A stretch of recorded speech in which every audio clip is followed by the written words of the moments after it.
Bonsoir à toutes, bonsoir à tous, bienvenue pour ce nouveau numéro de Late Night Wrestlers, le podcast dédié donc au grand pay-per-view, enfin au pay-per-view tout court de la WWE en l'occurrence. Même si sur le Series sont une grande édition, ils font partie du Big Four. Et en fait, c'est un podcast repackagé, comme on vous a expliqué sur Facebook. Il y a eu de gros soucis en fait d'enregistrement le jeudi soir lors du live, ce qui fait que là c'est une toute nouvelle équipe. Moi Brousty, donc déjà qui vous parle, je n'étais pas là donc jeudi soir, et ainsi que mes deux acolytes de ce soir. Commencer par le niçois Renaud. Salut Renaud. Bang! Salut Brousty, salut tout le monde. Voilà, donc motivé du coup parce que t'avais loupé donc forcément jeudi soir, et là t'es parti donc. Ah oui, c'est ça, j'avais vu le pay-per-view en live, j'ai pas pu être là jeudi soir, donc je suis très content d'être là ce soir pour pouvoir animer les débats. Et puis aussi quelqu'un que vous entendez assez peu mais qui est souvent en manette pour lancer les jingles et musiques lors des lives, c'est Vincent. Salut Vincent. Salut à tous, comment ça va? Ouais, bah ça va hein. Tranquille. Bah sans plus attendre, on va passer quand même à un menu assez chargé quand même, mine de rien, parce qu'il y a eu aussi de l'actualité toute fraîche, avec donc comme centre, il y aura donc les Survivor Series donc qui se sont déroulés dimanche dernier. Et puis aussi on parlera bien sûr des nouvelles de CM Punk parce qu'il en a donné. Et peut-être déjà un tout petit focus sur la carte de TLC qui va arriver très très vite, avec déjà 2 matchs annoncés. Donc le tout ce sera bien sûr comme d'habitude après le petit jingle musique du pay-per-view.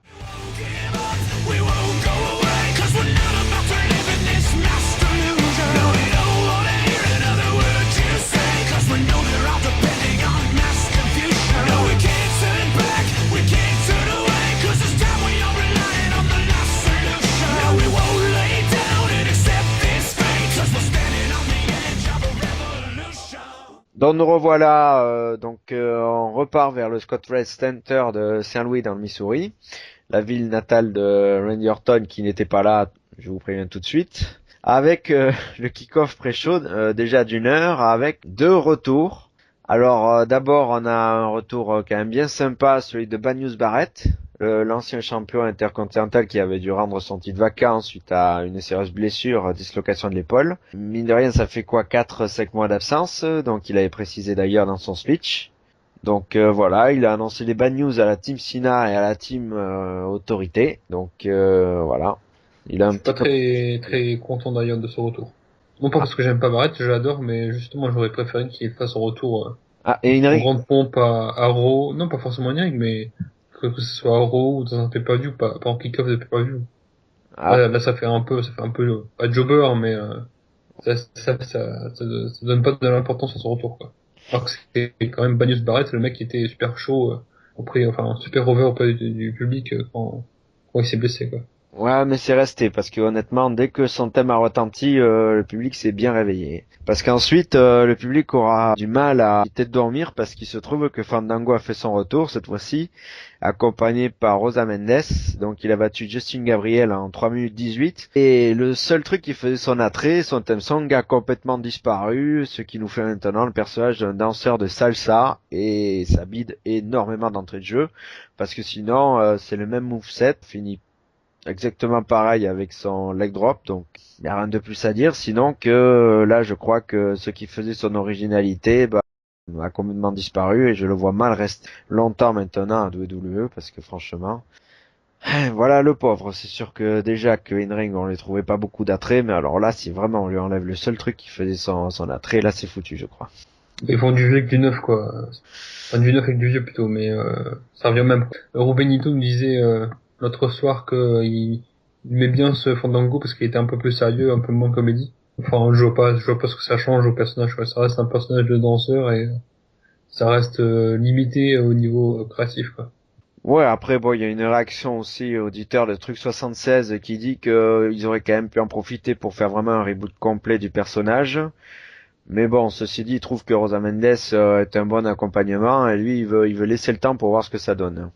C'est moi personnellement, je suis assez Rosa négatif. Mendes qui mange de tous les râteliers parce qu'elle a accompagné Zack Ryder, Fandango, les Matadores, Ben Beth Phoenix, Phoenix. on la fout un peu à droite à gauche, partout on peut la Comme placer, elle quoi. sait pas catcher, fait un peu tout et n'importe quoi, quoi.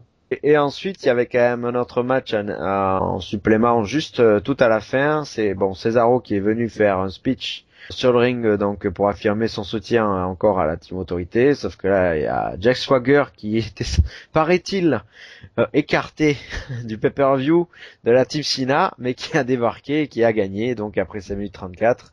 Il n'y a pas grand chose à retenir, sauf que, bon, Cesaro, là, c'est encore une autre défaite, et puis là, on voit que dans les médias, c'est bouché pour lui, c'est très malheureux.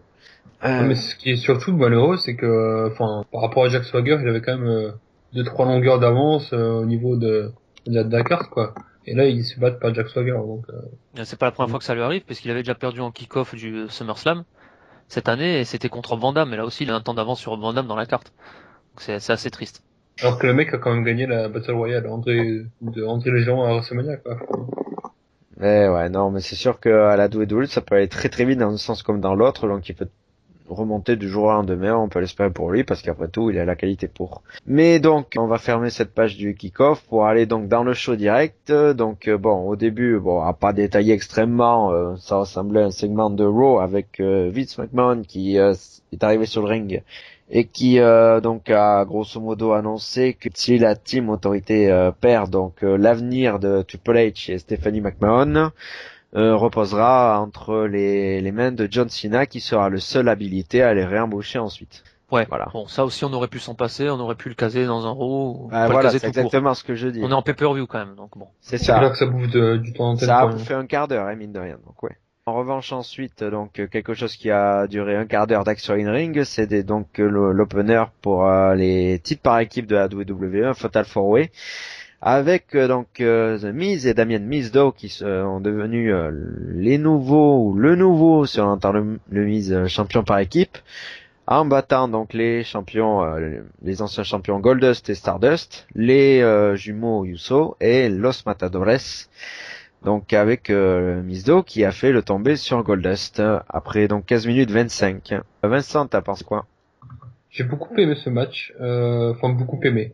Je trouve que c'était un très bon match par équipe, comme beaucoup cette année en pay-per-view. Mizdow est est toujours aussi excellent. Je trouve que c'est très rafraîchissant ce petit duo avec le Miz. Même si le Miz est souvent accompagné d'un mec plus talentueux que lui, ce qui est pas trop difficile, on va dire. Je suis content du changement de titre, puisque je trouvais que l'équipe Stardust Goldust était sympa 5 minutes, mais ça apportait rien, quoi. Enfin, à part faire des promos bizarres en backstage, c'était pas très intéressant. Enfin, même ça, c'était pas très intéressant. Enfin, j'ai jamais réussi à accrocher à cette gimmick. Cody Rhodes s'est un peu perdu, je trouve. Et c'est très dommage pour lui, parce que je le trouve très talentueux. Je suis un peu nostalgique de l'époque où il avait son masque, ou même l'époque Dashing. Et là, je trouve qu'il s'est un peu perdu. C'était sympa au début quand il faisait l'équipe avec son frère, mais au bout d'un moment, ça a tourné en rond, et puis ils ont voulu faire ça pour mettre un peu de fraîcheur dans le personnage, et finalement, ça a pas marché, quoi. Mais sinon, je trouve le public très chaud, surtout le pay-per-view, mais surtout pendant ce match pour Mizdow. Oui, donc c'est très bien pour Mizdow parce qu'il est très talentueux. Après, le match est pas exceptionnel, mais il est très appréciable. Et j'ai beaucoup aimé la séquence quand il y avait Goldust et Stardust et les Matadores. Matadores qui sont très sous-estimés pour moi, même si bon après, ils ont pas beaucoup de personnalité, mais c'est de très bons workers. Ben oui, c'est très clair. De toute façon, je me rappelle, bon, moi, je les avais vus à Bercy, et effectivement, ils sont quand même assez impressionnants à voir. Mais voilà, c'est un manque de personnalité, et on sait très bien qu'à WWE, un manque de personnalité, il amène pas souvent très haut. Et c'est surtout les réactions du public, et puis on voit que le fait que Mizdow, il est vraiment un élan du public, que naturellement, c'était tout écrit qu'il allait faire le tomber et gagner les titres. C'était assez naturel. Le déroulement du match est très bon. Enfin, c'est pas non plus match of the year. Il y a quand même quelques petits trous, mais ma foi, le déroulé est bon. Après, dans un scénario très classique avec les sauts à l'extérieur avant la fin finale. Donc, puis c'est vrai que le règne, moi, je suis moins critique sur le règne de Stardust et Goldust quand même, qui ont donné beaucoup de qualité, mais je trouve plutôt que c'est la faute à la WWE qui a trop accumulé les défaites du duo, parce que déjà avant leur dernière défense en pay-per-view, ils avaient accumulé aussi pas mal de défaites, et là il y a encore beaucoup de défaites, tant en solo, surtout Stardust, ce qui est assez problématique. Vraiment, ils ont gagné tellement peu de matchs, hormis quand ils défendaient les titres, que du coup c'est assez malheureux parce que honnêtement, franchement, ils ont fait quand même un très bon run in-ring. Donc voilà. Après la WWE n'a fait aucune rivalité autour du duo, quoi. Enfin, il n'y a pas eu de rivalité contre Miz Dow et The Miz, enfin, tout petit, quoi. Il y a rien de marquant, je veux dire, il y a pas eu vraiment de feud entre deux équipes, quoi. Ouais, Et mais ça forcément, c'est. ça, c'est préjudiciable, quoi. Ouais, mais ça c'est par équipe, ils rajoutent souvent des... Voilà, là ils ont pris toutes les équipes presque qu'ils avaient, à part Slater Gator malheureusement, qui est aussi une bonne équipe, et voilà, ils ont toutes mises, moi je... Et juste une petite stat de Truc 76, j'en dirais deux, trois, mais sinon il en dit tout plein sur le forum Wessex dans les réactions aux séries, c'est assez intéressant à lire, qui précise donc que la dernière victoire de Damien Sandow à pay-per-view, datée mine de rien, à Money in the Bank 2013, son sommet quand il avait décroché la mallette. Malheureusement ensuite, on sait ce qui était advenu, qu'il avait perdu. Donc ma foi, lui quand il gagne dans un pay-per-view, ça rapporte toujours pas mal. Hein. Oui, Renaud. Ouais, le schéma très classique, mais assez bon. Rien de transcendant. Mais ouais, plutôt pas mal. 4 équipes intéressantes. Enfin, surtout 3, parce que le Miz Do et le Miz, c'est pas vraiment une team, c'est plus une association. On va voir comment ça va donner dans le futur. À mon avis, ça va pas durer très longtemps, puisque le Miz prétend être champion solo. J'ai dit 3 équipes intéressantes in-ring parce que on l'a déjà dit, mais les personnages de Diego et Fernando, malheureusement, ça intéresse pas grand monde. Mais c'est vrai qu'il faut avouer que le niveau in-ring des deux, il est loin d'être mauvais. Ah, juste d'ailleurs, je voulais Oui, juste te dire, en fait, ils se font même dominer en personnalité par le personnage d'El Torito, clairement. ah, complètement. Ouais. Ouais, je suis tout à fait d'accord avec toi. Mais ouais, c'est un match classique dans son déroulement, surtout quand il y a plusieurs teams impliqués. Ça commence souvent comme ça commence très vite là avec les matadors qui font le spectacle dès le début. Misdo, lui, il fait le spectacle à l'extérieur quand t'as le Miz qui se prend des coups. Puis Goldust et Stardust, eux, c'est des heels, donc ils vont casser le rythme en plein milieu du match. Ils bossent très bien ensemble, j'aime beaucoup ce qu'ils font. Ils épuisent l'adversaire un tour chacun. J'ai noté une prise assez sympa aussi où t'as une sorte de flip-flop de Stardust sur Goldust qui lui part en German suplex avec un matador. Ça c'est assez bon, c'est très rare de voir ça. Après voilà, oui, le schéma il est assez classique avec les Usos qui rentrent à la fin et qui refoutent le feu une nouvelle fois. Bon, il y a rien de transcendant, mais ça se regarde avec plaisir. Puis, à moins que Vincent ait quelque chose à rajouter, on va passer à la suite. On va passer au prochain match. Voilà, donc c'était le premier Survivor Series élimination de Tattling Match de la soirée. C'était celui qui concerne les Divas, maintenant on est habitué. Cette fois-ci c'était 4 contre 4 avec la Team Fox, Alicia Fox, Emma, Naomi et Natalia, accompagnés par Tyson Kidd qui s'amuse à pianoter sur son portable. Donc qui ont battu très nettement la Team Page, donc composée de Page, Cameron, Layla et Summer Rae, en les éliminant toutes les unes après les autres, donc aucune éliminée dans la Team Fox. Le tout après, mine de rien, 14 minutes 23, c'est pas loin vraiment d'un record d'ailleurs de durée dans un match diva, un pay-per-view, ça leur a bien daté de longtemps quand même qu'il n'y a pas eu une telle durée. Même dans ce petit de match, hein, je me rappelle pas dans les anciens Ben, matchs de Diva au Survivor 6 qui étaient aussi longs. Enfin, Renaud va peut-être nous Non, le ouais, dire. complètement, complètement. Pour avant, je vais te couper un petit peu aussi, mais enfin pour moi ce match c'est comme le segment d'ouverture, quoi. C'est bouche-trou. Après j'aimerais bien boucher des trous de certaines divas, mais enfin voilà, le match il sert à rien entre guillemets, quoi. oui, parce qu'après tout, à part la rivalité Page et Alicia Fox, il y a rien eu de... Encore et encore, c'est Voilà. vraiment minime, quoi. Voilà. Mais on le sait de toute façon, les divas, c'est souvent rajouté surtout quand tu sais que tu as un autre match diva. Enfin, vous le savez en général, je pense, et tout le monde le pense, qu'il y a quand même un des deux matchs minimum qui n'a aucun intérêt, qui est bouche-trou. Donc, d'ailleurs, l'avis de Renaud sur ce match. Ouais, le match il est bouche-trou, sur ça je vous rejoins totalement. Par contre, moi je l'ai pas trouvé nul ce match. J'ai été agréablement surpris. Surtout quand on compare par exemple à celui de l'année dernière qui était parti mais en live complet avec des éliminations toutes dégueulasses. Mm. Elles s'éliminaient les unes après les autres sur Surtout des qu'elles prises. étaient à 7 contre 7 là, Oui, les dernières. ouais, c'est vrai en plus.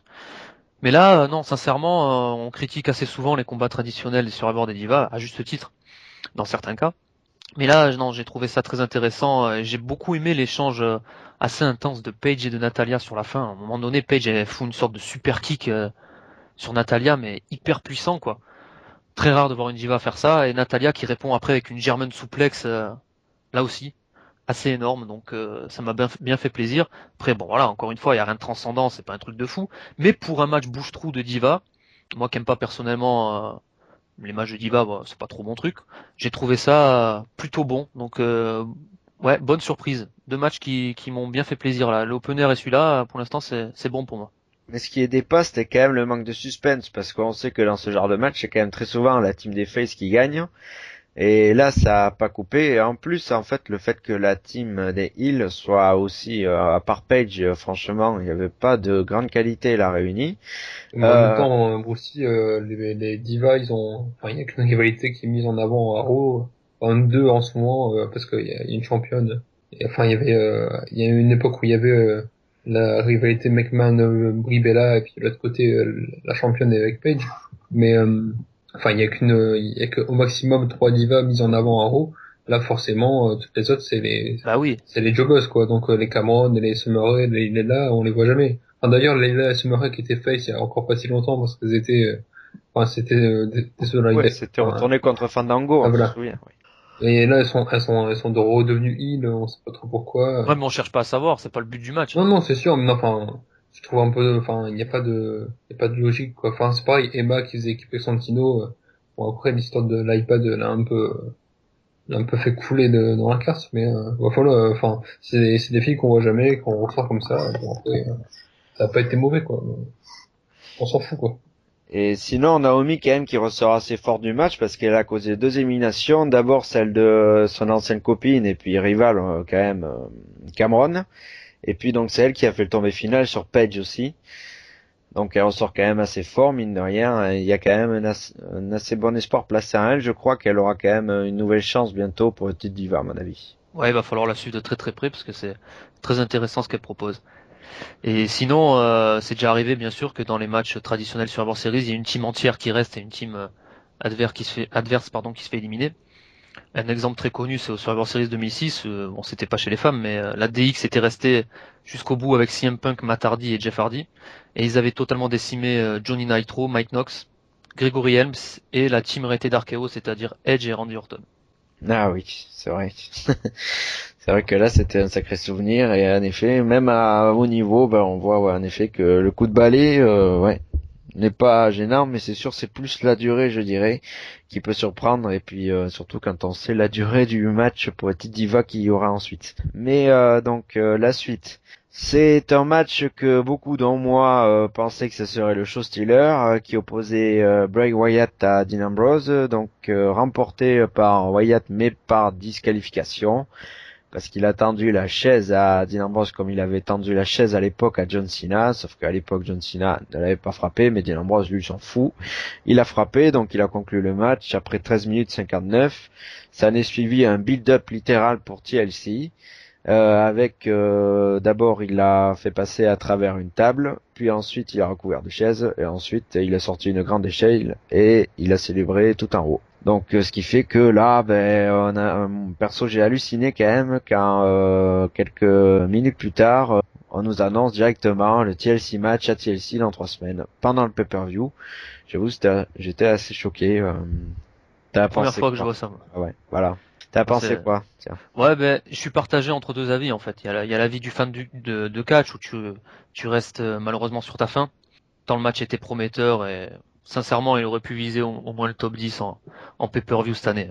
Bon, quand je dis top 10, je parle pas des 3 premières places où pour moi c'est acquis avec le Daniel Bryan contre Bray Wyatt ou le Shield contre oh là là, contre les Wyatt encore une fois, pardon, ça me revenait pas, Elimination Chamber. Brian Triple H aussi qui était très bon. Brian Triple H, oui voilà, il y a vraiment des matchs qui, je pense que le top 5 il est acquis, mais celui-là il aurait pu, je pense que franchement Ambrose Wyatt en 1 contre 1, si on leur laissait du temps, ça aurait pu atteindre, je sais pas moi, la top 10, 8, 9, enfin voilà, il aurait pu sincèrement être dans le best-of de fin d'année.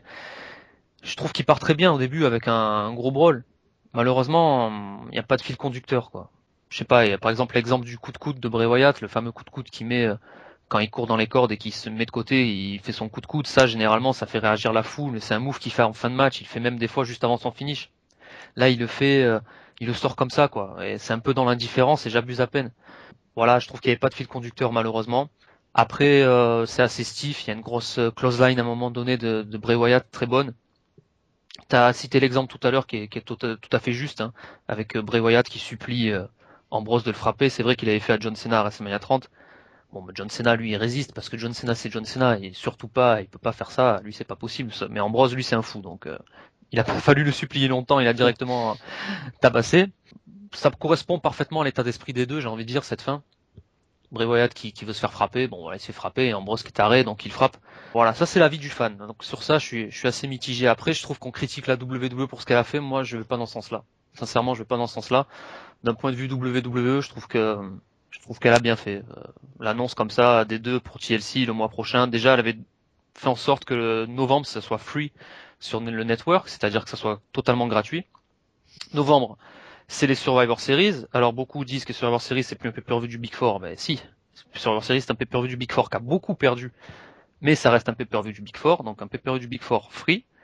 En plus de ça, ils nous mettent Dean Ambrose, Bray Wyatt, et sur cette fin, on nous fait comprendre qu'il y a le match à TLC qui est complètement annoncé même, officiellement. Oui, voilà. Et Voilà. moi, remarque, il y a aussi peut-être l'urgence parce que TLC, ça arrive à peine 3 semaines aussi après. Ouais, TLC arrive 3 semaines après, mais je trouve sincèrement que ça m'a l'air bien calculé tout ça. L'annoncer comme ça très vite, c'est assez hallucinant. Ils annoncent dans le pay-per-view également que Stone Cold Steve Austin fera un podcast avec Vince McMahon en invité. Le podcast sera filmé et passera sur le network le mois prochain, si je dis pas de bêtises. Stone Cold Steve Austin et Vince McMahon, quand on est fan de catch, on sait ce que ça veut dire, hein, la rivalité énorme de la période Attitude Era. Donc ça c'est quelque chose. Et en fin de pay-per-view, on en reparlera après, mais il y a une immense superstar qui arrive, une des plus grandes stars de l'histoire du catch, qui vient à la fin. Voilà, ça prouve que lui aussi, dans le futur, il sera là. Donc en gros, on vous a donné le mois gratuit, mais restez avec nous parce que dans les prochains mois, dans les prochaines semaines, on aura Bray Wyatt contre Dean Ambrose en TLC. Il y a le podcast Austin avec McMahon en invité et il y a une énorme star qui est arrivée. Moi, je trouve que ça, c'est très intelligent de la part de la WWE. Ouais, après bon, perso dans mon cas qui ne vais pas souscrire au network, c'est sûr que je m'en foutrais légèrement, mais après je comprends la logique en effet comme tu l'expliquais. Et je suis juste déçu du match. Le contenu, je le trouve aussi très agréable avec un bon travail aussi sur les escaliers à l'extérieur. J'ai eu peur qu'à ce moment-là ils lancent déjà la disqualification, mais c'était pas le cas, donc au moins ils ont laissé du temps. C'est bien, près d'un quart d'heure, donc ma foi c'est bien aussi ça.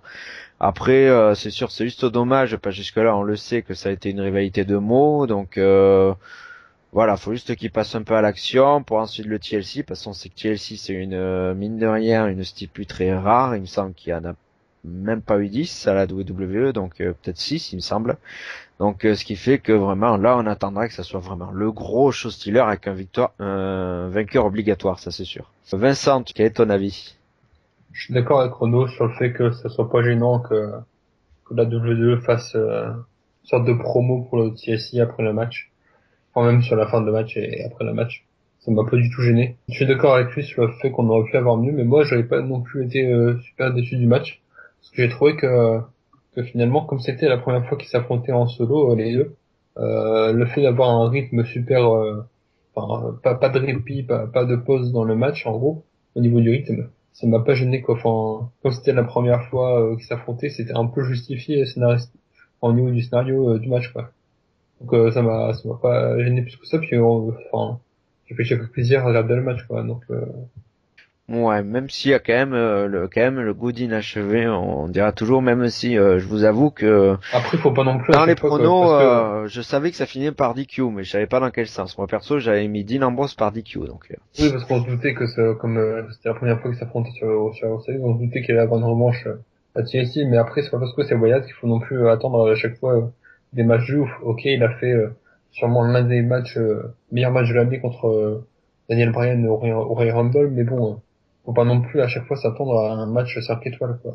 Parce que c'est pareil, quand il a affronté Jericho, on s'attendait à un truc de ouf parce que c'est Jericho contre Wyatt, mais finalement on a été déçus et parfois faut pas non plus mettre trop d'attente dans une rivalité. Ouais, mais là, je dirais que c'est quand même une rivalité qui est entre les deux personnages les plus délurés actuellement à la WWE, ce qui fait une liberté de move, je pense, et de prise de risque.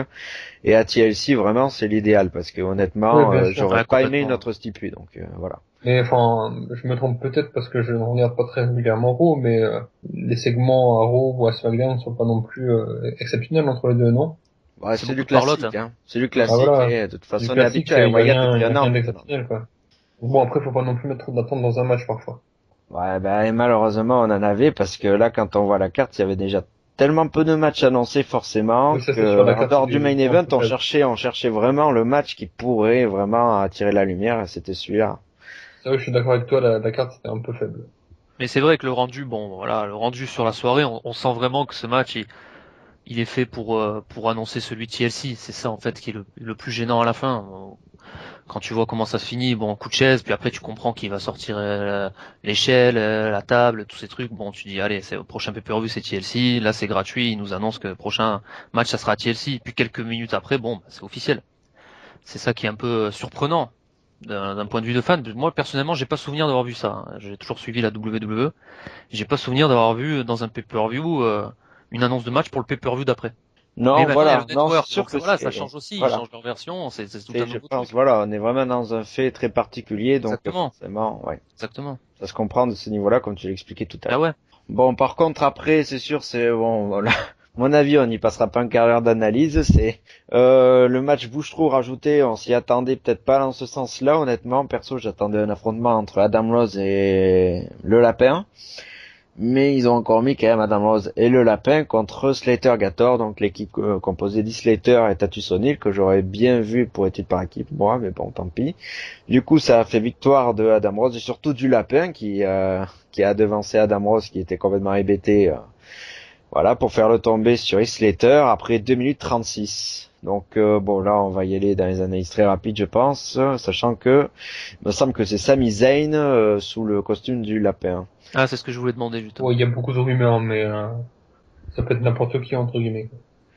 Il y avait eu Ah, Zack Ryder aussi avant sa blessure, ouais, ça c'est sûr. ouais. Oui, parce que le lapin faisait le wou wou wou de Zack Ryder, mais enfin, parce que enfin, les sites internet américains ont des rumeurs un peu, enfin, créent des rumeurs sur le lapin, forcément, mais Ils avaient pas cité Tyson Kidd aussi à un moment donné? ouais, oui, aussi, ouais. En fait, Ouais. ils citent un peu tous les jobbers qui Ouais, pourraient, en gros, ouais, ok. Bon, bah là, sur le match là, y a rien à dire, hein. Le contenu, il est... Qu'est-ce que tu veux dire sur ça? En tout cas, on va voir ce que ça va donner à Adam Rose. Il va tourner heel. Adam Rose, c'est officiel ou Ah pas oui. le lendemain? Oh ben là, on Ouais. te dit clairement pour l'instant, c'est pas non plus affirmé, mais on l'avait déjà vu attaquer à deux trois reprises le Lapin lors de show weekly précédents, à Main Event, SmackDown et en Raw, donc du coup, c'est vraiment ouais.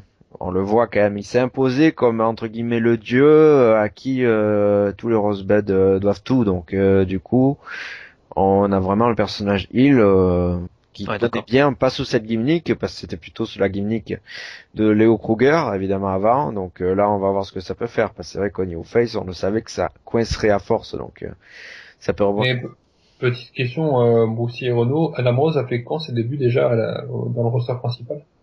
Alors là, là, Mais c'est il y a pas, Il est enfin, tellement passionnant, faut dire. oui, non, mais il y a pas très longtemps, je crois que c'était peut-être à la tournée vers enfin après WrestleMania, quoi. le problème, c'est Environ. qu'avec une gimmick pareille, ça peut lasser très très vite, hein.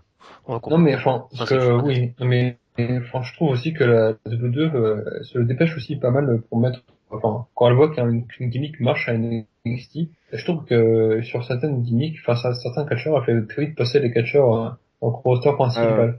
alors Ça a oui, été en le cas. fait, hein, j'ai la date de ses débuts. Sa première apparition est datée du 5 mai lors d'un Raw quand il avait donc il était entré en rivalité avec Jack Swagger et son premier match il datait du 26 mai. Donc voilà.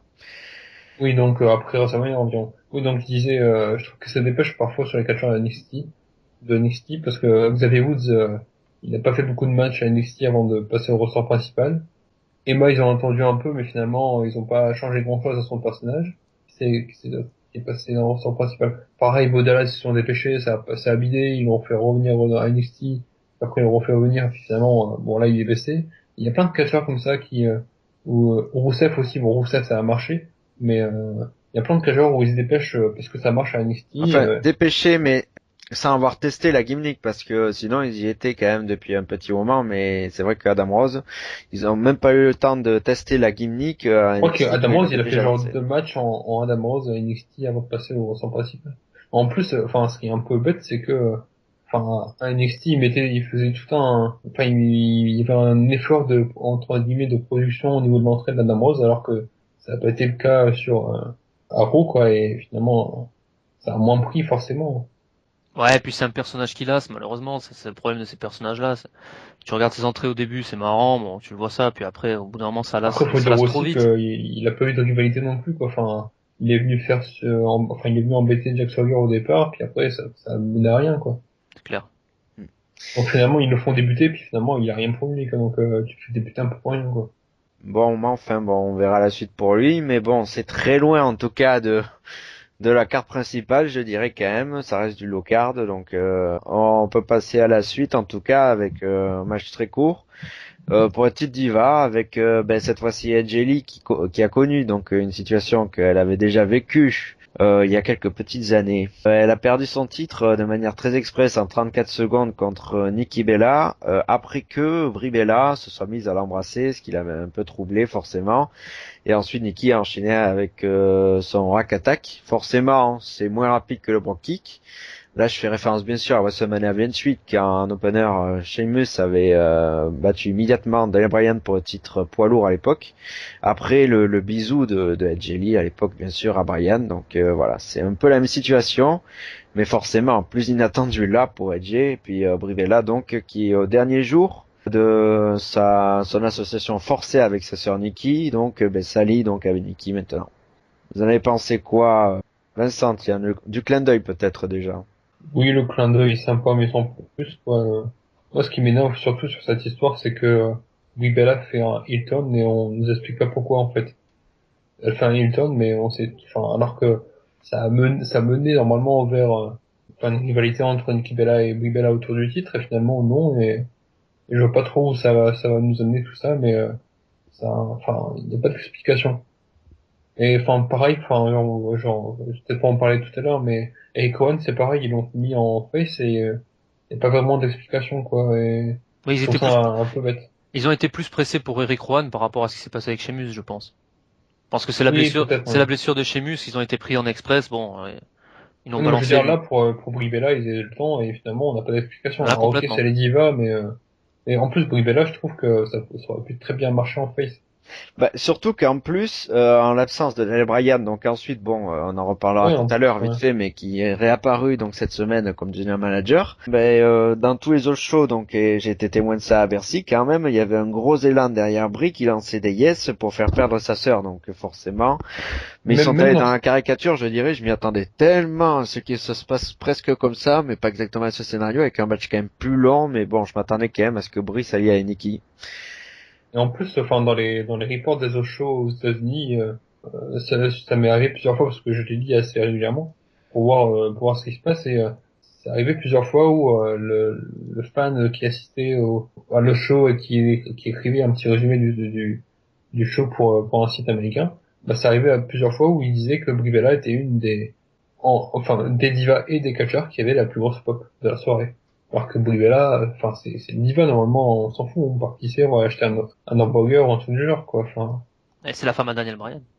ouais, et du coup, c'est un peu bête de faire tourner sans expliquer. Ouais, Je c'est trouve très qu'on con. aurait pu Moi faire aussi, une bonne move. j'ai été très surpris. J'ai vu de suite le gros clin d'œil à WrestleMania 28, bien sûr. Mais c'est vrai que c'est assez surprenant et j'aurais tellement voulu voir Nikki contre Brie pour le titre des Divas. Je trouve que ça aurait pu être très intéressant. Bon. Et en plus, derrière, comme face, à part Naomi, il y a pas grand chose, quoi. Parce que Paige, elle rame un peu dans la smoule. Parce que Et Jelly, on sait pas trop non, ce parce qu'ils vont que en c'est vrai tenir. que le match entre les deux, le mois précédent, on l'avait bien aimé. On avait bien aimé leur travail, on avait même dit que c'était leur meilleur match à WWE. Donc, Exactement. c'est vrai que ça aurait pu faire une bonne rivalité. Peut-être qu'ils y rebondiront ensuite, mais là, ça manque de logique, c'est vrai, de l'avoir fait d'un coup comme ça. Mais c'était tellement attendu, et moi, j'avais même une crainte encore plus grande, c'est que ça soit la dernière soirée d'Edge, parce que ça parlait avec insistance, mais bon, les rumeurs. Parce qu'en fait, on est bien dans la suite. Il semble qu'à TLC, quand même, ils vont aller sur une revanche, bien sûr, le match revanche, Edge et Nikki. Donc, au moins, ça, c'était ma crainte, qu'Edge parte tout de suite. Ça aurait été quand même décevant, parce que c'est vrai que c'est quand même un petit peu une des seules faces qui reste, en effet, de valeur. Donc, forcément, ça aurait fait mal, je Puis pense.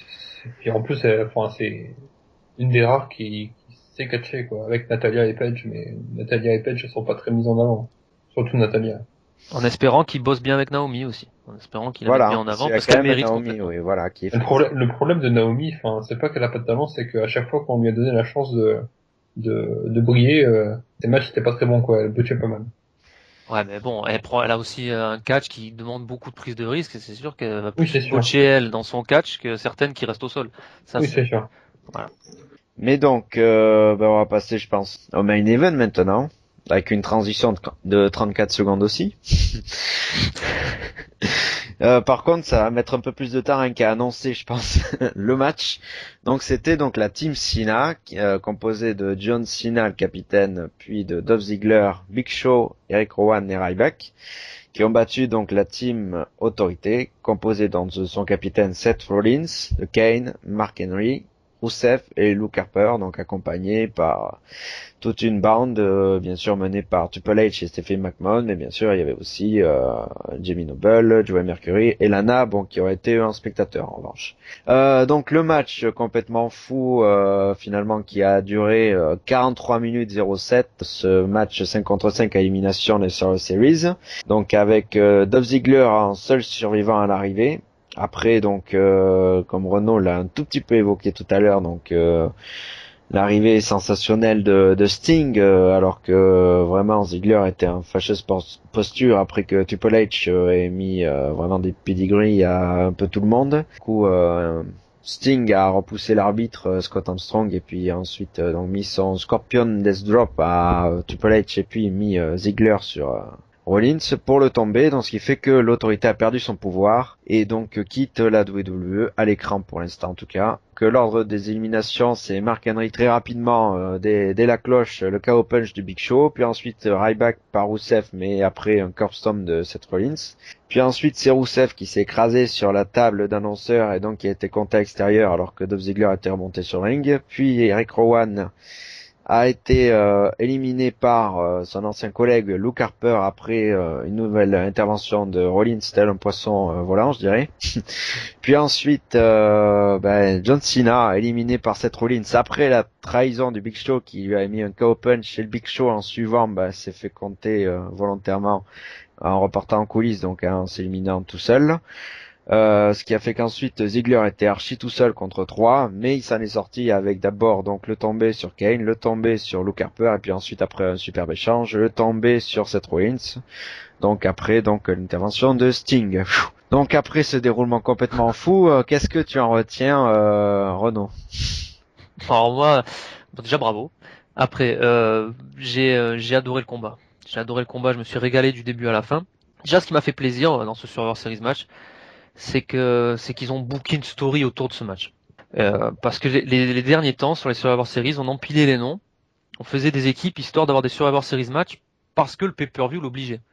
Un peu comme ils ont fait. Rien que l'année dernière, c'était des bons gars, c'était The Shield et les Americans contre les Rots, Rey Mysterio et les Usos, c'était vraiment juste des noms empilés pour faire un beau match, quoi. Exactement, voilà. Alors oui, c'était un beau match exactement, mais voilà, des noms empilés parce que le pay-per-view l'exige, quoi. Et ça a été aussi un peu le problème ces derniers temps de Hell in the Cell, voilà. Des pay-per-view comme ça où on exige parce que c'est le pay-per-view, il faut faire ça. Et c'est ce qui a malheureusement porté préjudice à ce pay-per-view avec le temps. C'est pour ça que sur Survivor Series, les gens le considèrent plus trop comme un Big Four alors qu'il est toujours. C'est parce qu'on n'a jamais vraiment booké ces derniers temps des vrais teams par rapport à des histoires autour. La dernière fois qu'il y avait un bon build-up, c'était peut-être en 2001 avec la team WWF contre la team Alliance. Là, c'était très intéressant parce qu'il y avait ça autour, il y avait toute une histoire autour. Bon, en 2005 aussi, peut-être avec la team Raw contre la team SmackDown, ça avait été intéressant. Là, j'ai retrouvé un peu de ça. Donc ça m'a fait plaisir déjà à ce niveau-là. Après, il y a des prestations décevantes dans ce match. Mm. Il y a beaucoup de prestations décevantes. Déjà, personnellement, je le dis depuis pas mal de temps, mais je crois va vraiment falloir arrêter avec Marc Henry. Voilà, il fait rien de spécial, le pauvre, il se prend une droite, donc c'est pas Oui, sur il est son catch que je cramé, le il est critique. éliminé d'entrée, donc ouais. C'est pour ça, voilà, Bien c'est sûr. parce qu'il est cramé. Il est cramé, Marc Henry, maintenant il est cramé. Le Big Show qui nous fait des turns à l'appel, on comprend plus rien. Une fois il est heel, une fois il est face, il revient de face, ça devient un gag, cette histoire. Toutefois, Oui. réaction de Laura qu'on avait vu donc à Bercy, qui s'y attendait absolument pas pour le coup, donc au moins elle a été surprise. Malgré que c'est vrai que moi aussi je pense que c'était vraiment une parodie, on est tellement habitué à ces trahisons qu'à force. Ouais, voilà, à force il tourne. Après, bon, moi non plus, hein, j'étais pas là à me dire, ah, tiens, ce soir Big Show va tourner heel, hein, je me suis pas dit ça. Mais une fois que je l'ai vu, j'ai pas été surpris en fait, parce que le mec fait tellement ça depuis quelques années, là, ça en devient ridicule. Je trouve, euh, je trouve que la WWE sait plus vraiment trop quoi faire de ces deux-là. Marc Henry et Big Show, ils les avaient associés récemment. Ils savent pas trop quoi en faire, on le sent vraiment. J'ai trouvé aussi Kane très poussif, malgré qu'il soit resté un bon moment. Lui aussi, il accumule les années de présence à la WWE, ça commence à faire un bail qu'il est là, et je trouve qu'il traîne de plus en plus sa jambe gauche, malheureusement. Donc Non, pour Kane, n'empêche, là tu viens de citer 3 bigs et c'est vrai qu'on se disait, enfin perso je me disais avant le pay-per-view, l'intérêt était vraiment qu'ils sortent assez vite les bigs parce que c'est vrai que c'est ceux en plus qui sont les plus anciens et les moins mobiles donc Surtout que Sheamus était dedans à la base et qu'il n'y était plus, du coup ça enlevait un peu de catch entre guillemets dans le match, quoi. voilà, exactement. Après, il y a le cas de John Cena. Alors John Cena, je veux surtout pas faire de l'anti-Cena. aïe aïe aïe, oui non Parce mais que là c'est je vrai trouve que que quand même c'était triste, j'ai pas compris quand même. voilà, Pour un exactement. capitaine, sachant qu'en plus il y avait quand même la stipu que si sa team perdait, donc à part lui ils étaient tous éliminés et ils lui ont donné aucun rôle dans le match, il a rien fait Ouais, après. mais c'est le match de Ziggler, c'est pas le match de Cena, hein. Non, Ouais d'accord, mais Vincent, mais il ouais est mais quand capitaine même. de sa team. Pendant Je veux dire, 43 minutes, t'as Ziggler qui est pendant les 15 dernières minutes, mais avant, pendant les plus de 25 minutes, tu peux quand même mettre 5 minutes de Cena, mais là, il a rien fait. il a Ouais, rien fait. c'est sûr. C'est hyper trop limité. C'est dommage parce que dans les gros rendez-vous, John Cena, moi, je suis le premier à le dire, hein, il Et sort les oui. doigts du Surtout cul. que là, on était à un match buildé comme pas possible, avec des gros segments et tout, et là, il est C'est absent le jour J, quoi. Ouais, Il est absent le jour J, c'est hyper décevant, c'est beaucoup trop limité. Le peu de moves qu'il a fait, c'était toujours autant téléphoné. Bon, enfin, il a vraiment servi strictement à rien, John Cena. Un autre truc aussi que je voulais dire, c'est que je compare souvent Rousseff à Umaga par rapport à leur gabarit, par rapport au fait qu'ils ont beaucoup de kicks qui se ressemblent. Ils catchent aussi pieds nus. Enfin voilà, il y a beaucoup de choses qui me font comparer ces deux-là. Et là, l'élimination de Rousseff m'a vraiment fait penser à l'élimination d'Umaga en 2006. À ce moment-là, Umaga il était invaincu lui aussi, et il était dans une team. Il s'était fait disqualifier lui, il s'était pas fait compter à l'extérieur, mais ouais, c'est les deux cas vraiment où tu peux être éliminé sur la série, justement. Donc, voilà, ça s'est rapproché. C'est donc au final Rousseff, il a pas pris le pin, il s'est pas soumis. Même si je trouve l'élimination assez ridicule tout de même, ce splash sur la table, je pense qu'un gabarit comme ça aurait pu se lever et repartir sur le ring. Voilà, ça après c'est comme ça. oh oui, comme à la piscine en plus. Fait comme Ouais, moi à la piscine, quoi. franchement, ouais, ça fait rire quoi, ça fait limite rire. Moi, je Ça, trouve que ça allait, hein. Franchement, je trouvais qu'il perdait pas en crédibilité, que finalement, ouais, ah, c'est sûr qu'il perd enfin, moins en crédibilité que prendre le pin ou se faire soumettre, ça c'est clair et net. j'ai pas été spécialement choqué par cette élimination, quoi. Après ça, L'élimination de Cena m'a plus fait chier que celle de Rousseff, quoi. Oui, voilà, comme on en a dit quand même, c'est un petit rôle, quoi, qu'il a joué. ouais voilà, complètement. Et sinon, Rowan et Harper, tiens. Ouais, voilà, c'est ce que je voulais en venir. Je voulais en venir là, justement. Moi, j'ai été satisfait d'Eric Rowan, le gars qu'on attend pratiquement jamais. Je l'ai trouvé très impliqué, très intéressant, avec un bon sidekick à un moment à la Booker T. Moi, j'ai beaucoup aimé le rôle d'Eric Rowan, venu au dernier moment dans ce match en remplacement de Sheamus. Et je l'ai vraiment trouvé sympa. Harper, toujours très solide. Lui Champion aussi, un intercontinental, au fait, en début champion de semaine. intercontinental, il mérite largement. Déjà dans la Wyatt Family, il sortait du lot. C'est un catcheur hyper intéressant. Je vais faire court pour laisser Vincent aussi parler tout ça, mais Ziggler et Rollins qui nous prouvent encore une fois qu'ils ont quelque chose en plus. C'est des gars qui sont au-dessus du lot. Ziggler avait déjà été survivant de sa team en 2012. D'ailleurs, 2012, ça avait été une grosse année pour lui. Et j'espère que cette prestation-là, ça sera pas un feu de paille et qu'il va retrouver une place dans le main event, que ce soit un main eventer. Il mérite tellement ce rôle-là, Dolph Ziggler. Donc, j'espère Non. vraiment. Là, on va espérer qu'il ait plus de soucis comme la commotion qui avait stoppé son élan. Ouais, complètement. Et voilà, c'est vrai que perso, après, voilà, je vais laisser parler Vincent, mais vraiment, ce Seth Rollins, ce Dolph Ziggler, on l'attend. Et puis limite, moi, j'aimerais voir ce match sur la plus grande des scènes, mais ça sera très dur, ça on le sait. Mais vraiment, si toutes les étoiles s'alignent, ce serait génial. Ça on a vraiment les deux voleurs de show, quoi, je pense. Oui, Vincent, alors qu'as-tu pensé du match? Et puis ensuite, on viendra bien sûr au grand morceau. Bah, pareil que Renault, à part que je suis un peu moins, comment dire, Enthousiaste, non? non, un peu moins critique sur l'élimination Ah. de Rousseff. Après, j'ai beaucoup aimé ce match, surtout parce que c'est le match de Ziggler, parce que ça fait tellement longtemps qu'il n'en a pas eu de match où il est mis en avant comme ça que ça fait plaisir, quoi. Et parce que en plus, la partie où il est plus que il est tout seul contre trois, il y a un suspense de ouf, et je trouve que c'est cette partie-là où il y a en handicap numérique, c'est très bien foutu. Et puis en plus, la façon dont il élimine Kane et Harper, c'est pas non plus, c'est pas des éliminations à la Cena dans le sens où c'est pas je les élimine comme, enfin, en 2 secondes parce qu'ils sont cons et que en une prise je les élimine, quoi. Enfin, je trouve ça, c'est pas au niveau de la façon dont il s'élimine, c'est pas non plus mal fait, quoi.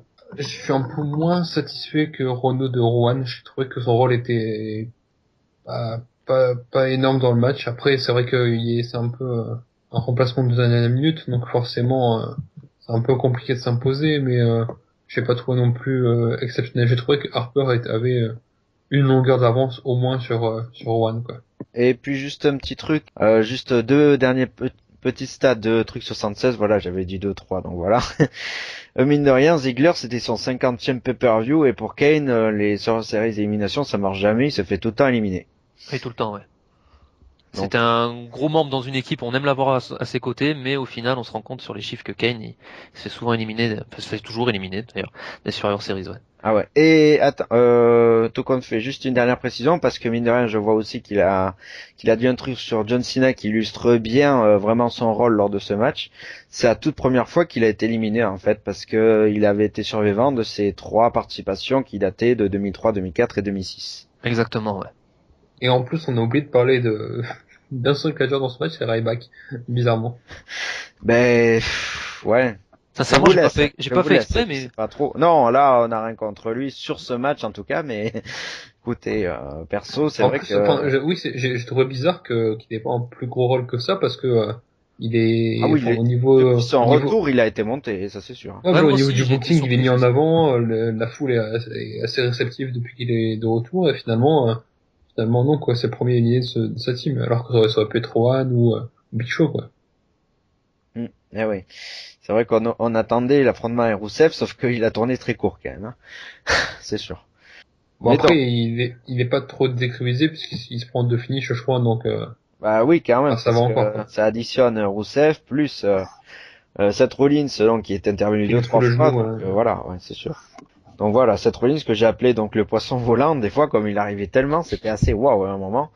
À comment il avait aidé à éliminer Eric Rowan, c'était très spectaculaire, j'ai trouvé. La Heini, elle est venue vraiment waouh, de nulle part, j'ai trouvé. Voilà. Mais donc, ben, je pense qu'on peut plus aller vers donc cette fin qui pour moi date, est, est une vraie référence, je dirais, à l'Attitude Era parce qu'on a eu vraiment du tout de la folie. Et puis, bah, surtout par rapport à l'enjeu, ça rappellerait presque en quelque sorte la fin de ce qui s'était passé il y a 13 ans quand il y avait donc la Team Alliance qui avait perdu. Donc ce qui faisait que du coup là on a même l'arrivée donc d'une super légende qui avait évidemment construit sa légende sur la ligne de la WCW, chère à notre ami Renaud. Et puis ensuite, à la TNA, il s'était formé aussi une sacrée légende, quoi qu'on en dise. Que forcément, Sting, donc l'ajout déjà à WWE 2K15, a fait donc une apparition là où perso j'attendais Randy Orton et j'aurais été déçu franchement de voir arriver dans Randy Orton. Un contre lui, mais là franchement j'aurais pas trop aimé, donc forcément Sting. Là forcément, là c'est quand même assez spectaculaire, surtout à la confrontation à Triple H. Donc Vincent, t'as pensé quoi?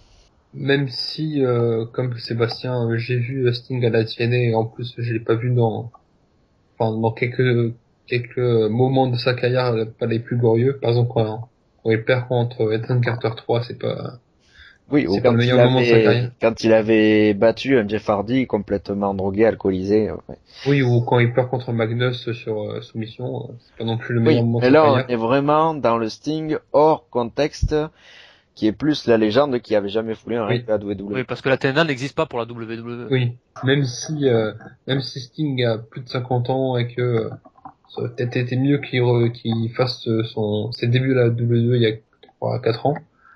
J'ai quand même popé comme une pucelle devant ses débuts au Survivor Series.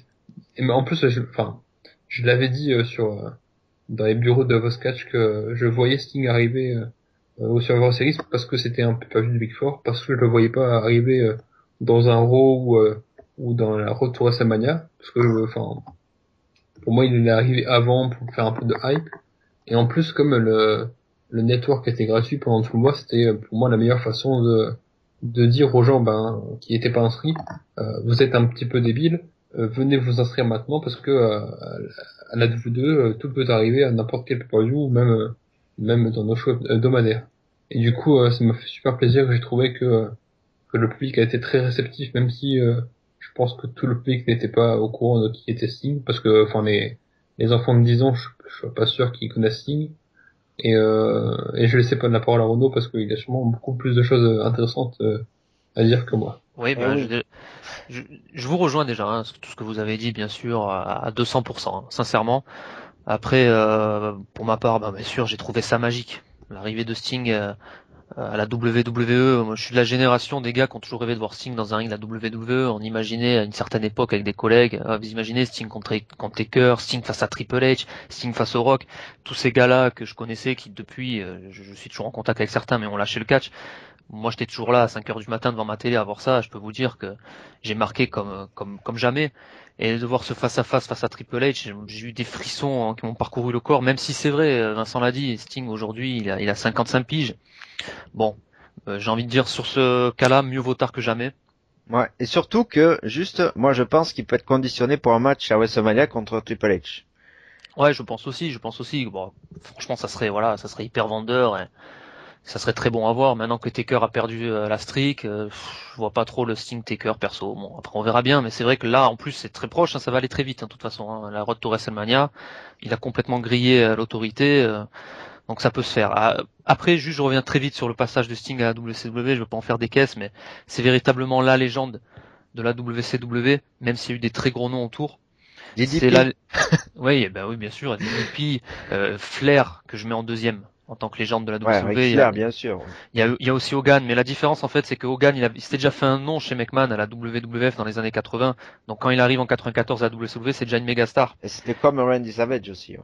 Voilà, comme Randy Savage, exactement pareil. Flair, lui, c'était un gros nom de la NWA, et puis il avait déjà été chez McMahon au début des années 90, mais Sting, lui, est toujours resté fidèle. Il a été 6 fois champion du monde là-bas, et ça a toujours été un gars fidèle jusqu'au bout. C'est vraiment incroyable qu'il soit chez McMahon, et Vince a réussi. Vince a réussi son pari, parce qu'il a toujours voulu, et pas qu'une fois. Et oui, parce qu'en plus, quand la WCW a fait la banqueroute, en 2001, la WWE a tout racheté, là, on aurait pu s'attendre donc à que Sting soit repris, et en fait Sting, là, on en a plus entendu parler jusqu'à ce qu'il débarque à la TNA en fait, quelques années plus tard. Exactement, et à ce moment-là, justement, McMahon a voulu Sting, et Sting a vu comment les gars de la WCW étaient traités, notamment DDP, qui a été hyper maltraité par Vince McMahon dans le booking, je parle vraiment dans le booking. Hein. Après, il a un contrat légende aujourd'hui, tout va bien. Et quand il a vu ça, et qu'il a vu aussi le Rock monter sur le ring face à Booker T, le Rock il prend le micro, il regarde Booker T et lui dit mais t'es qui toi? À Booker T. Ça, quand Sting il a vu ça, il s'est dit c'est pas possible, moi je veux vraiment pas aller là-bas. Et puis l'attitude Era, là, c'est un gars très croyant, Sting, il voulait vraiment pas faire partie de cette fédération-là, il s'est dit il irait pas chez Vince McMahon, mais il a toujours dit aussi que Vince McMahon a été très cordial avec lui dans les négociations et tout, c'est toujours très très bien passé. Il a eu un premier impact à la WCW déjà dans les années 90, début 90, c'était un Sting très coloré à l'époque, cheveux blonds en brosse, les gosses ils étaient fous de lui, et quand la NWO est arrivée à la fin des années 90, 96, 97, 98, là il a totalement dévié, il s'est transformé en Sting version Crow, noir et blanc, que tout le monde connaît aujourd'hui, c'est vraiment là qu'il est devenu une légende, ça a vraiment fait sa légende aujourd'hui, et l'un des points culminants, je reviens juste sur ça, après j'arrête, parce que je vais en faire trop sinon, je pourrais en parler des heures et des heures, donc on va s'arrêter là. Rendez-vous pour un nouveau podcast spécial Ouais, voilà, Sting non, by c'est sûr. Renault. Ouais, bah, c'est ça. Non, mais je voulais juste dire que l'un des points culminants de sa carrière, pour ceux qui ne savent pas, voilà, Vincent l'a dit, il y en a aussi qui connaissent pas Sting, hein, il n'y a pas de souci sur ça. Mais c'est sa victoire sur Hollywood Hogan à Starrcade 97. Starrcade 97, c'est un peu le WrestleMania de la WCW. Voilà, pour faire la comparaison. C'était le main event. C'est un match qui avait été nommé match de la décennie à la WCW. Toute l'Amérique l'avait regardé, ça avait battu des records d'audience incroyables. Et de voir Sting aujourd'hui faire un face-à-face avec Triple H, moi j'ai trouvé ça magique. Voilà, magique. Et après, pour finir sur Sting, bien sûr, je n'ai pas connu comme Renaud la période WCW en live sur les chaînes déjà en France. On a eu Canal+, puis après c'est passé sur RTL 9. RTL 9 Voilà, c'était sur la fin, hein, mais Canal+, surtout. je n'ai pas connu cette époque, pas en direct, puisque c'était pas en direct, mais on va dire en exclusivité française. Mais j'avais quand même rattrapé les matchs de Sting, par exemple, contre Flair dans les années 80, au début de la WCW, je crois. C'est ça? Ouais. Déjà à la WCW, ouais. Les années 80, Et, c'est WA. voilà. Et oui, il y avait des matchs, un match de 40 minutes, pardon. Et oui, Sting, c'est une légende, carrément. Et oui, c'est pas la première fois que McMahon veut choper Sting. Il y avait déjà à l'époque où Sting, au tout début de sa carrière, faisait équipe avec l'Ultimate Warrior, qui à l'époque s'appelait Dingo Warrior, je crois. Ouais. Et McMahon avait préféré prendre de Warrior. Bon, bah, non mais ça a réussi pour McMahon et pour Warrior. Je sais pas si ça aurait eu le même impact avec Sting, on saura jamais. Mais et puis après il y a aussi il y a 3 ans, je crois. Quand il y a le match revanche entre Triple H et Taker à WrestleMania, il devait y avoir Sting et finalement la négociation échoue et du coup il y a un match revanche et on a ce match qui est merveilleux. C'est Mania 28, ouais. Mm. Ben, ma foi, là, après cette fin qui a rattrapé l'essentiel du pay-per-view, je pense qu'il va compter pour une partie de nos notes dans l'immédiat. La note sur 10. Donc, bon, d'abord, je vais mettre une petite note auditeur, c'est le truc 76 qui a jugé ce pay-per-view comme bon.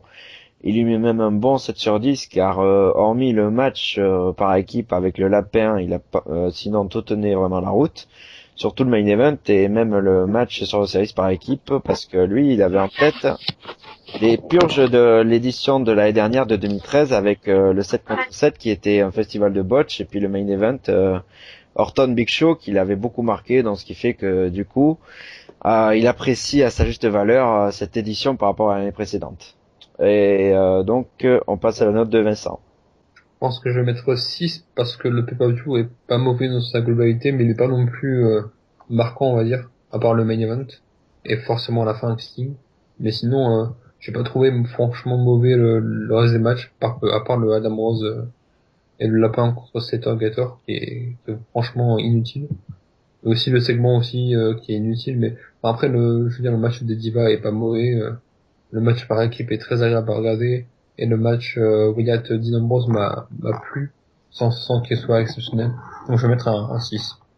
Moi, comme d'hab, je vais sûrement être le plus sévère bizarrement en mettant un 5. Mais essentiellement par le main event qui a à mon goût à réhabiliter le prestige des Survivor Series parce qu'on a déjà parlé franchement, ça faisait très longtemps qu'on n'ait pas eu un Survivor Series match qui avait autant de booking, autant d'intérêt vraiment d'enjeu et de durée parce que c'est un des matchs qui est duré le plus longtemps dans l'histoire de la WWE, hors Rumble bien sûr.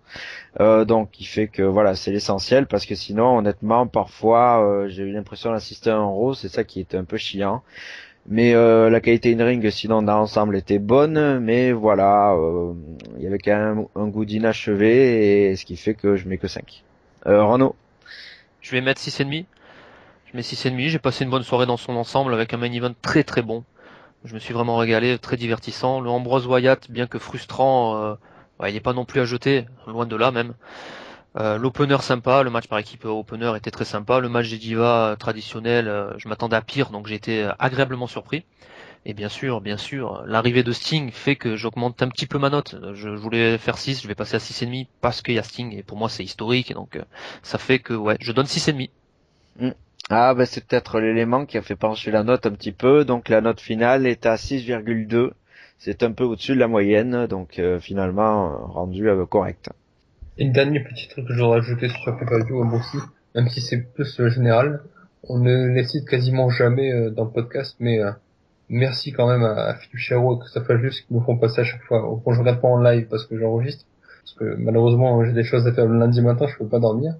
Et merci à Chéreau et à Ajus de nous tenir éveillés toute la nuit. Enfin, je trouve que leurs commentaires sont vraiment géniaux dans le sens où quand il y a des pay-per-view un peu moins bons, bah on arrive tout de même à apprécier le pay-per-view. Et je pense que si personnellement je regarderais le Survivor Series par exemple en VO, peut-être que certains matchs seraient moins bien passés. Et je suis totalement d'accord avec toi. Et sur certains moments, par exemple sur le début de Sting, où ils ont parfaitement commenté la chose et du coup ça sublime le moment, un peu comme Thierry Jordi quand il commente certains moments de foot. Par exemple le but de Ribéry en 2006 contre l'Espagne, le moment est génial, mais avec les commentaires de Gilardi ça devient exceptionnel, ça devient magique. Et là avec Ajus et Chéreau c'est pareil. Ouais. Bon, enfin. Non, mais c'est très bien, ouais, ma foi, c'est vrai d'avoir du catch en français, c'est sûr, c'est une plus-value dont il faut savoir profiter, c'est sûr. Donc, autre grande actualité de la semaine, qui nous est arrivée toute chaude pas plus tard que hier jeudi, en tout cas, là, parce qu'on enregistre vendredi. Donc, ce sont les déclarations de CM Punk dans le podcast de son ami Colt Cabana, donc qui a révélé dans le détail les raisons de son départ de la WWE, avec quelques petites confidences aussi. Bon, Vincent, toi qui as traité le sujet, je sais pour Vox4, tu peux un petit peu résumer? Résumer c'est très dur pour aussi Enfin, parce qu'il y a quand même 2 heures mais juste de dire, podcast allez, et ce que beaucoup t'as de retenu, contenu. on va dire, voilà. Il critique pas mal la WWE, alors il dit qu'il n'est pas aigri, mais on sent quand même que sur certains points, il est un peu de rancœur. Après, c'est quand même un gros, enfin, c'est, la WWE, ça a été quoi, il arrive en 2005-2006 jusqu'à 2014, ça a été presque 10 ans de sa vie, donc forcément, ça marque. Ce qui m'a, enfin, peut-être ce que le point le plus important, à souligner, c'est que, faut rappeler que CM Punk, la WWE, c'était sa vie, c'était son travail. Quand t'es catcheur à la WWE, c'est 320, 330 jours par an. Et nous, en tant que fans, quand il est parti, on a vu que, en gros, les rumeurs disaient que Punk était parti parce que il n'y avait pas de main event à WrestleMania. Donc, bien sûr, maintenant qu'il a dit un peu sa version, il y a plus d'explications, donc c'est un peu plus, c'est un peu moins, ça fait un peu moins la diva, tu vois. Et du coup, enfin, je trouve que c'est les histoires qu'il raconte, ça fait un peu redescendre sur terre et dire que c'est pas forcément facile d'être catcheur de deux, même si on le sait. Je veux dire, on rentre encore plus dedans, quoi. Quand t'es catcheur à deux, tu manges que deux, tu dors de deux, tu catches de deux. Enfin, c'est ta vie, quoi. Et du coup, c'est peut-être plus prenant que qu'on en a l'air. Et forcément, il tacle pas mal de gens. Il tacle Triple H il dit que Triple H ne l'a jamais aimé. Il parle par exemple d'un moment où on lui propose de faire la suite, film numéro 2 de 12 Rounds. Il accepte parce que comme s'il fait le film, ça lui permet de pas faire la tournée européenne, de pas faire les autres shows. Et du coup, le il est chez lui. Et comme apparemment à l'époque il est assez blessé, je crois qu'il y a son genou qui va pas très bien, ça l'arrange au niveau de sa santé. Et la WWE il veut quand même qu'il fasse la tournée, il s'embrouille un petit, enfin il lui dit je veux pas faire la tournée. Du coup il apprend le lendemain sur internet qu'il ne fait pas le film parce que à l'époque il est champion de la WWE et la tournée européenne sans champion de la WWE c'est inimaginable. Et il y a plein de choses, enfin franchement je conseille d'écouter le podcast parce que c'est très intéressant. Alors après libre-vous de croire Punk ou pas, mais personnellement, il donne tellement de détails que on peut que le croire. Après, forcément, je suis bien d'accord que sur certaines parties, c'est comme dans toutes les histoires où il y a deux versions, ou même plus. Il y a certaines histoires qu'on peut forcément atténuer. Mais par exemple, le fait que Ryback l'ait blessé sur un match, qu'on lui repropose de catcher Ryback et que dès le match dès entre guillemets son retour contre Ryback, Ryback le blesse à nouveau. Enfin, il y a des choses assez qui font froid dans le dos. Eh oui, notamment qu'il avait un staphylocoque, ce qui est quand même un petit peu danger de mort, car vous avez ça, donc voilà. Et puis ces derniers mois qui étaient marqués par des côtes cassées, des genoux en vrac, des vomissements après chaque soirée. Enfin voilà, c'est un petit peu ce qu'il décrit. Donc forcément, c'est sûr qu'on on voit quelque part que vraiment il était dégoûté. Il le dit lui-même par la fin, vraiment, qui lui a fait détester le catch. Et puis il a même assuré que la WWE le craignait qu'il rejoigne la TNA, mais pas de problème, il ne catchera plus. En tout cas, c'est ce qu'il a précisé. Oui, franchement, il y a plein de trucs. Non, il y a pas, c'est assez fourni ce podcast de 2 heures et surtout qu'il va y avoir un deuxième numéro puisque Code Cavana et Punk ont dit qu'ils allaient essayer d'être complets et du coup tout ça, si les fans avaient des questions à poser à Punk sur des sujets qui n'auraient pas été assez complets ou qui n'auraient pas évoqué, ils peuvent lui envoyer un mail comme ça la semaine prochaine et ils font un deuxième podcast et répondre à tout. Comme ça a beaucoup la boucle. Et il y aura forcément des questions. Oui. Et je me demande aussi s'il n'y aura pas une réponse de Vince McMahon dans le podcast de Steve Austin sur le network. Parce que forcément, avec tout ce que Punk a dit, il y a déjà eu des réponses de la 2-2 qui est Très corporate. Oui, Ah très oui, corporate parce que juste à préciser, oui, que Vince McMahon l'a renvoyé officiellement le jour de son mariage avec Edge en juin. Oui, il y a plein de choses, franchement, il y a plein de choses dans ce podcast. Renaud, juste peut-être un petit avis. Ouais, non, en résumé, pour faire très simple, on sent ainsi un peu frustré, brisé, mentalement, physiquement, pressé comme un citron par la WWE, ça c'est pas nouveau, mais on l'apprend plus en détail. Ça a toujours été comme ça, la WWE a toujours pressé jusqu'au bout. T'es un produit pour elle, tu rapportes de la thune, tu fais tes bouquets sur les shows.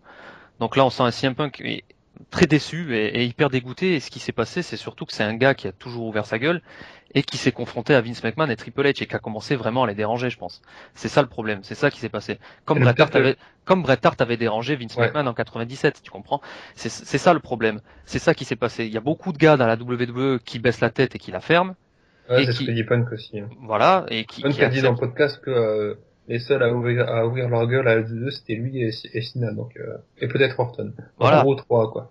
Voilà. Donc, forcément, trois contre McMahon, Exactement. Et je pense sincèrement, après je veux pas faire parce que je suis pas du tout dans les papiers, mais je pense sincèrement que quand Cena discute avec Triple H et Vince McMahon, à mon avis, il y a beaucoup plus de passe droit, la discussion est beaucoup plus cordiale et beaucoup plus, voilà. Enfin bref, je pense que Cena, il est beaucoup plus dans les papiers. De de toute toute façon, façon, il le dit lui-même, hein, Cabana lui dit, moi je te connais très bien, je sais très bien que t'es pas le mec le plus facile à vivre, quoi. donc voilà Bruce Lee, pour mon résumé. Voilà, voilà, donc n'hésitez pas donc à écouter sur internet, de toute façon c'est disponible un peu partout et à vous faire votre propre opinion, donc bien sûr, que vous aimez Punk ou pas bien sûr, parce qu'on sait qu'il y a un manque à beaucoup de gens, donc voilà. Fallait donc qu'il y ait des explications un jour, elles sont arrivées. Donc, ensuite, petit résumé de la semaine, donc la première semaine post-Air Autorité, ce qui a fait que là on a vu de mon côté, en tout cas, une grande surprise, le retour de Daniel Bryan, donc qui était le general manager à la fois de Raw puis de SmackDown. Donc, du coup, forcément, ça a ajouté une ambiance supplémentaire et puis, bon, aussi quand même des impressions parfois de show entre guillemets, parce que les faces, ça est plus que jamais la merde, je dirais, tout au long des shows. Et puis, à Raw, on a aussi revu tout à la fin la réapparition du General Manager anonyme. Pourtant, on pensait bien que c'était réglé avec Swaggle à l'époque. C'était une affaire assez catastrophique d'ailleurs, mais non, il est revenu. Donc, du coup, on aura donc des annonces venues donc du fameux ordinateur. Et Daniel Bryan, qui est juste précisé à SmackDown, qui reviendrait assez vite. Donc après, bon, c'est la langue de bois d'espoir de la WWE parce qu'on sait que il est quand même assez sérieusement blessé, mais bon, c'est sûr, on espère le voir assez vite, courant 2015. Voilà. Sinon, les débuts de l'équipe à 3, donc vous avez peut-être vu les promos dans les shows weekly. New Day est composé de Biggie, Xavier Woods et Kofi Kingston. C'est assez efficace. Donc voilà. Et sinon, je pense rien de plus à rajouter sur cette semaine. Sinon que déjà donc TLC a commencé avec donc le TLC match dont on a parlé tout à l'heure, qui aura donc entre Dean Ambrose et Bray Wyatt. Et il y aura un autre match déjà aussi, autre stipu, un chess match, donc match avec des chaises entre Ryback et Kane. Voilà. Kane qui vendait les t-shirts et hot dogs cette semaine. Ça lui a pas plu du tout. Franchement, je dis une phrase sur ce Raw, mais comment on peut faire un Raw aussi pourri après une fin que pas vu aussi géniale? C'est sûr. Ça, là-dessus, j'avoue que j'ai pas trop apprécié, moi, perso. Après, il y a des avis qui ont été plus enthousiastes, mais perso... oui, après, il y a des bonnes choses dans ce Raw, hein. Genre la partie avec Daniel Bryan, c'est très appréciable, mais... Ouais, il y a des trucs quand même assez bizarres, c'est sûr. Alors, petit récap maintenant. Déjà, par rapport aux Survivor Series, vous pouvez écouter le Vintage. Le dernier qu'on avait réalisé, c'était au début de la semaine dernière qui était sorti. C'était sur l'édition de l'année 2000. Donc avec l'ami Renault ici présent et Ron Benito. Bien sûr, il y avait aussi par exemple l'année dernière l'édition 1995 qu'on avait débriefé. Exactement, ouais. Donc voilà, vous pouvez retrouver donc les vintage à chaque fois à l'occasion des Big Four. D'ailleurs, on reviendra assez vite en début d'année 2015 bien sûr pour parler du Royal Rumble. On vous précisera l'année de l'édition dont on parlera. Sinon donc pour les partenaires, il y a bien sûr, on va commencer par VoxCatch qui nous abrite maintenant notre site où vous pouvez voir un petit peu tous les podcasts rassemblés et les nouvelles et nos pronos avant les pay-per-view. Et les directs. Et les directs, bien sûr. Oula, chaque jeudi à 20h45 chaque jeudi, non, qui suit les pay-per-view. aussi, hein. Chaque jeudi qui suit les pay-per-view à 20h45. Voilà. De la WWE, hein, on n'est pas vu. Oui, de la WWE. Parce que sinon, après, je vous dirais qu'il y aura quand même un joli petit programme aussi en décembre. Mais donc, VoxCatch avec l'ami Pierre, qui était l'animateur du live et qui sera l'animateur du prochain live, à n'en pas douter, a fait la review de Survivor Series, si je me trompe pas. Aussi rappeler quand même qu'il a fait aussi un très beau papier sur WestCatch avec les réactions de ses acteurs, dont quand même Brian Kendrick, également quand même les French Flavor qu'on a eu en interview, Luca Di Leo et Peter Fisher. On a eu en interview, vous pouvez écouter ça, c'est sorti tout récemment aussi. Donc tout est sur le site, sur YouTube Et sur notre Facebook, donc j'en profite aussi pour en parler, West Coast Radio entre parenthèses officiel. Donc vous pouvez tout retrouver, donc nos infos. Également nous suivre sur Twitter. Donc vous pouvez nous écouter sur Facebook, mais également sur Archive, vous pouvez télécharger aussi. Sur iTunes, on espère assez vite. Ensuite, pour les autres partenaires FN Lutte, qu'on remercie l'ami Maximo d'avoir partagé l'interview de Peter Fischer et Luca Di Leo. Catch Asylum de l'ami Showtime, qu'on retrouvera, j'espère, assez vite en 2015 pour un podcast TNA, la nouvelle TNA. Ensuite, Wrestling Original, la Wrestling Evolution League également, avec la nouvelle saison consacrée à WWE 2K15, et Revolt, la radio évidemment, de l'ami Kevin. Donc un salut quand même à ceux qui étaient présents au live, donc l'équipe qui était composée de Pierre, Rubenito, Gus et Sébastien, que vous retrouverez prochainement. Et donc en décembre, un sacré programme parce que déjà mi-décembre, il y aura quand même quelques petits shows assez intéressants avec d'abord un Next Gen Wrestlers spécial donc consacré au pay-per-view qui aura de NXT le 11 décembre qui aura lieu. Donc ce sera Hour et Evolution.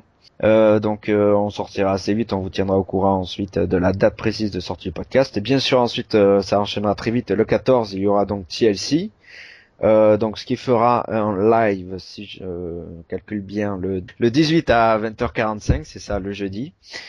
Donc voilà, et ensuite il se peut qu'il y ait d'autres surprises, mais ça on vous en parlera ultérieurement en temps voulu. Voilà. En tout cas, on vous remercie beaucoup pour vos réactions. Évidemment, c'est un peu compliqué de tous vous citer et puis dans le menu complètement, mais on apprécie vraiment vos réactions. On a aimé aussi que vraiment vous ayez lu attentivement le message de l'anniversaire nos 4 ans. Donc voilà, le bébé se porte bien. Merci beaucoup à Vincent et Renaud de m'avoir accompagné, en tout cas. Merci. C'était un moment bien sympa. Et donc, à la prochaine fois, très rapidement en tout cas, dans même maintenant un peu moins de 3 semaines, donc pour TLC et Next Gen Wrestlers, voilà. Et donc, on va conclure avec le theme song de Sting. Voilà. Ciao. Salut les amis. Salut.